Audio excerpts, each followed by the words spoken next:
सदर पुलिस जैकबाबाद ने खुफिया इतला पर शुम्बिशा पुलिस की मदद से मंशियात की स्मगलिंग की कोशिश को नाकाम बनाते हुए कोयटा से अंदरूनी सिंध जाने वाले एक ट्रक पर छापा मारकर 20 किलो आला क्वालिटी की चर्स बरामद करके 5 मुलजिमान को गिरफ्तार कर लिया। मुलजिमान में रहीमुद्दीन, इमदाद अली, मोहम्मद बख्श, सरदार अली और शफी मोहम्मद शामिल हैं। पुलिस ने गिरफ्तार अफराद को लॉकअप करके मुकदमा दर्ज कर लिया है। इस जमान में पुलिस का कहना है कार्रवाई IG सिंध के अहकामात पर सूबे भर में मंशियात फरोशों के खिलाफ जारी क्रैकडाउन का हिस्सा है।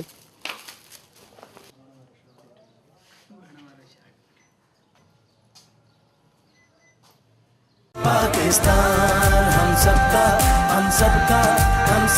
पाकिस्तान हम सब। मैं सईद अख्तर, तसव्वुर से तस्वीर तक हम सबका पाकिस्तान। हम जिंदा कौम है, ताबिंदा कौम है, हम सब की है पहचान, हम सबका पाकिस्तान। हमारी तरक्की और खुशहाली का राज इंसाफ और कानून की बालादस्ती में ही है। हम सबका पाकिस्तान, हम सबका पाकिस्तान।